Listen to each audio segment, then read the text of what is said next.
Airport ఎక్కడ ఎయిర్పోర్ట్లో flights ఆగుతాయి, bus స్టాండ్లో బస్సులు అవుతాయి, లారీ ట్రాన్స్పోర్ట్లో లారీలు అవుతాయి, హార్బర్లో స్టీమర్సు వెస్సెల్ అంటాం మనం, ఏంటి పెద్ద పెద్ద షిప్స్ అక్కడ హార్బర్ స్టే చేస్తాయి.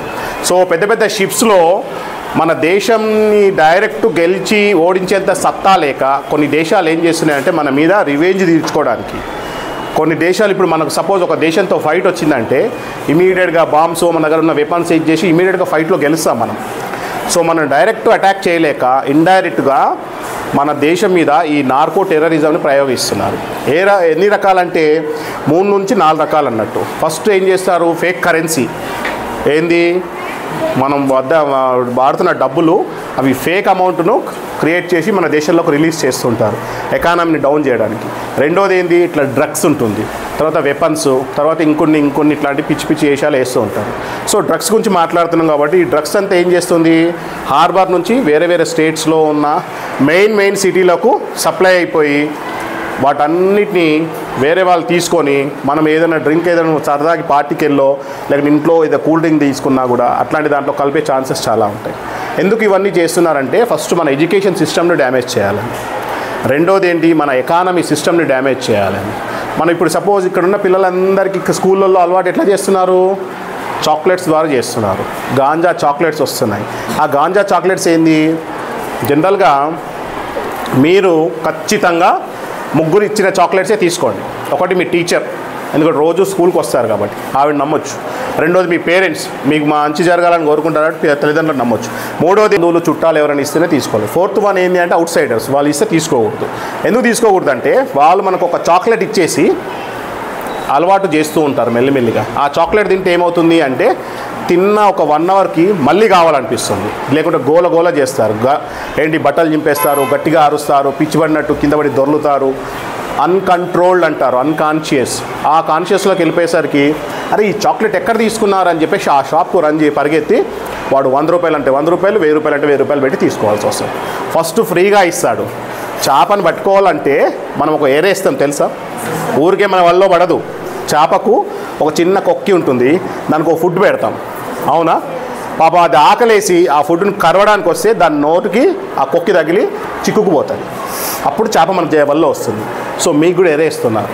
చాక్లెట్ అనేది ఎర, దాంట్లో చిక్కుకున్నారంటే మీ లైఫ్ స్పాయిల్ అయిపోతుంది. మీ పిల్లలతోని, మీతో పాటు మీ ఫ్రెండ్స్ది, మీ పేరెంట్స్ది, టోటల్ మీ స్కూల్ రెప్యుటేషన్ అంతా డ్యామేజ్ అయిపోతుంది. అప్పుడు ఏమవుతుంది, మీరంతా హెల్త్ ప్రాబ్లమ్స్ ఇచ్చేసి. ఇక్కడ మీకు ఎందుకు చెప్పాలనుకుంటున్నానంటే మనకు ఎన్ని వైటల్ ఆర్గాన్స్ ఉంటాయి, how many vital organs in human body? 5 ఉంటాయి వైటల్ ఆర్గాన్స్. ప్రధానమైన అవయవాలు మన మనిషిలో ప్రతి ఒక్కరికి ఉంటుంది. ఏమేమి ఉంటుంది, ఒకటి brain, liver, heart, kidney, lungs. ఇంకోటి ఏంటి, 5. బ్రెయిన్ ముందే చెప్పాం కదా, lungs, kidney, liver, brain, heart, ఇవి 5 వైటల్ ఆర్గాన్స్ అంటారు.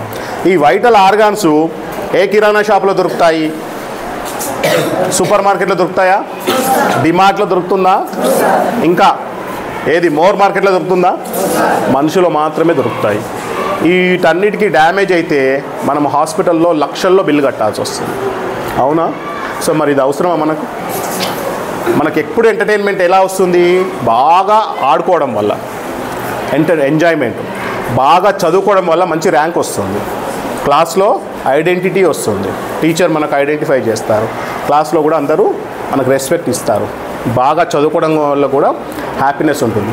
నేను మీలాగే గవర్నమెంట్ స్కూల్లో చదువుకున్న వాళ్ళు, టీచర్ గారు కూడా చాలా కష్టపడి వచ్చారు పైకి. So take inspiration from her, ఆవిడని ఇన్స్పిరేషన్గా తీసుకోండి.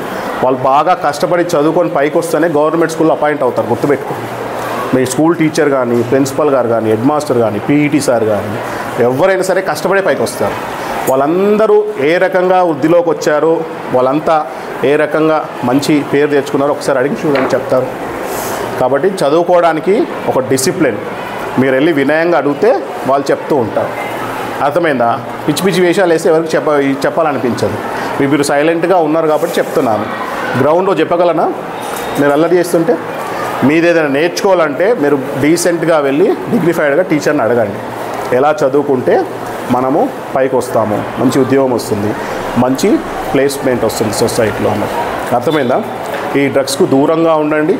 లేదు అంటే ఇది మీతో పాటు మీ పేరెంట్స్ పేరును కూడా పాడు చేస్తుంది, మీ స్కూల్ రెప్యుటేషన్ కూడా డ్యామేజ్ అయిపోతుంది. సో ఓవరాల్గా టోటల్ అందరికీ చెడ్డ పేరు తీసుకొస్తుంది. మీకు ఒక మంచి పేరు వచ్చింది, సపోజ్ మీరు ఎస్ఎస్సిలో ఒక మంచి స్కూల్ మంచి గ్రేడ్లో పాస్ అయ్యారనుకోండి, మీకు పేరు వస్తుంది, మీ పేరెంట్స్ పేరు వస్తుంది, స్కూల్కి పేరు వస్తుంది, ఓవరాల్గా మీ బంధువులలో కూడా మీకు మంచి పేరు వస్తుంది. అవునా? కరెక్టేనా? కాబట్టి చాలా జాగ్రత్తగా అలసిపోయే వరకు ఆడుకోండి, ఆడుకోవద్దని ఎవరు అనరు. బాగా ఆడుకున్నట్టే చదివేటప్పుడు శ్రద్ధగా చదవండి, బాగా చదవండి. అర్థమైందా? 40 నిమిషాలు 50 నిమిషాలు 1 అవర్ కాన్సన్ట్రేషన్గా చదవండి. చదువుతూనే ఎదుగుతారు. మీరు చదువుకోవడం వల్ల మీకే లాభం, అవతలోడికి కాదు. అవునా? కాబట్టి ఈ గాంజా కానీ, డ్రగ్స్ కానీ, సారాలు కానీ, సిగరెట్లు కానీ, వీటి దేని కూడా దగ్గరికి రానియద్దు. నాకైతే ఏ అలవాట్లు లేవు. అర్థమైందా? ఎందుకు లేవు? అవన్నీ పెట్టుకుంటే మనం ఇక్కడ దాకా రాం కదా, ఎక్కడో ఆగిపోతాం. అవునా?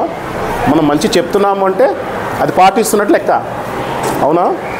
కాబట్టి అలాంటి ఏదైనా ఉంటే ఖచ్చితంగా మీరు కంట్రోల్ చేయండి. ఓకేనా? మీరు ఇవన్నీ పాటిస్తారని నమ్ముతున్నాను.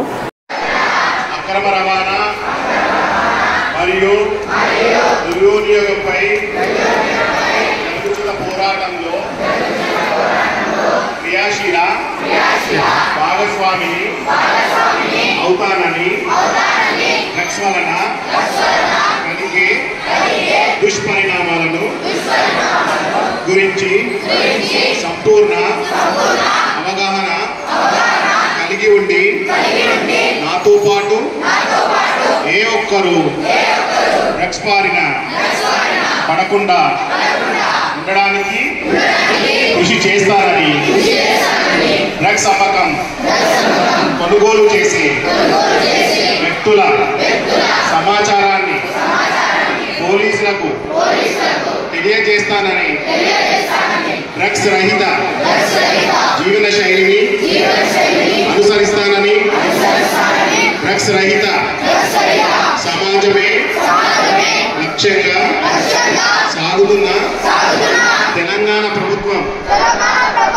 సంకల్పంలో భాగస్వామిని అవుతానని ప్రతిజ్ఞ చేయుచున్నాను. Okay, thank you.